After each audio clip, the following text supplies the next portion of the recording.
வணக்கங்க. இது அங்காளம்மன் சத்யா வீடியோ. இந்த கோயில் நீங்க பார்க்கறது நான் ஏற்கனவே போட்ட வீடியோ தாங்க.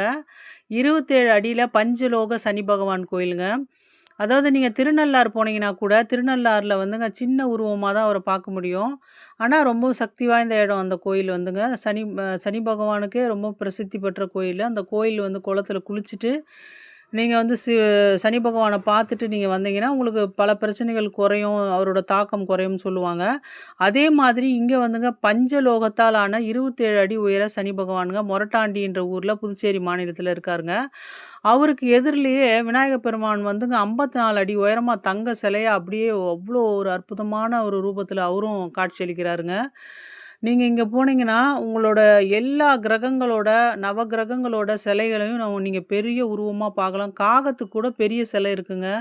அத பார்த்து ரொம்பவும் ஆச்சரியப்பட்டு போனேன் நானு. எல்லாமே வந்து பஞ்சலோக சிலையால அமைச்சிருக்காங்க. காகத்துக்கும் சரி, சனி பகவானுக்கும் சரி, எவ்வளோ ஒரு அற்புதமான காட்சிங்க. அவங்களுக்கு நேரா வந்து விநாயகர் பெருமான் வந்து 54 அடி உயரத்தில அப்படி தங்க சிலையா ஜொலிக்கிறாருங்க.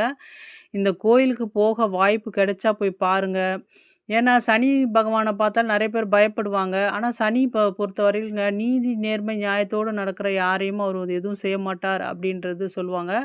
அதே நேரத்தில அவரு கஷ்டம் குடுத்துட்டு அவர் விட்டு விலகும் பொழுது நெறைய நன்மைகள செஞ்சுட்டு தான் அவர் போவாரு அப்படின்னு சொல்லுவாங்க. அவர மாரி சோதிக்கிறவரும் இல்ல, அவர மாரி கொடுக்கிறவரும் இல்ல அப்படின்னு சொல்லுவாங்க கிரகங்கள்ல. அப்படி வந்து ரொம்ப நன்மை அதிகம் செய்கிற கிரகம் அப்படின்னு சொல்லுவாங்க அவர. என்னம்மா நீங்க இப்படி சொல்றீங்க? சனி பகவான்னா இவ்ளோ பிரச்சனைகள குடுப்பாரு தான் நாங்க கேள்விப்பட்டுருக்கோம் அப்படின்னு நீங்க நெனைக்கலாம். ஆனா, நான் வந்து ஒரு 10, 12 வருஷம் முன்னாடி திருநள்ளாறுக்கு போயிருக்கும்போது, அப்ப சீடிக்கள் தாங்க அவரோட பாடல்கள் ஒலிக்கிற சீடிக்களு. அத வாங்கிட்டு வந்து போட்டு பார்க்கும்பொழுது, அவரோட ஃபேன் ஆயிடுவீங்க நீங்க. அந்த மாதிரி ரொம்பவும் அவர பத்தின அதிகமான நெறைய நல்ல தகவல்கள், சனி பகவான பத்தின தகவல்கள் சீடியா கிடைச்சதுங்க. அப்பலாம் நான் வந்து வெள்ளிக்கிழமையில கூட போட்டு விடுவேன் அவர் பாடல. அவ்வளோ அற்புதமா இருக்கும் அத கேட்கறதுக்கும்.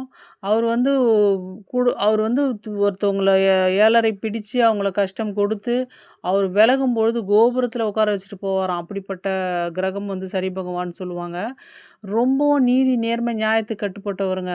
ஈஸ்வர பட்டம் பெற்றவர். ஈஸ்வரனுக்கு நிகரான பட்டம் பெற்ற கிரகம்ன்றதுனால, அவர் வந்து நன்மை செய்ற, நல்லது நினைக்கிற, அடுத்தவங்களுக்கு நல்லது நினைக்கிற, அடுத்தவங்களுக்கு கெடுதல் நினைக்காத யாரும், உழைச்சு வாழற யாரும், யாரையும் கஷ்டம் குடுக்காத யாருக்கும் எந்த ஒரு கெடுதலையும் செய்ய மாட்டாராம். அப்படிப்பட்ட கிரகம் நல்ல கிரகங்க.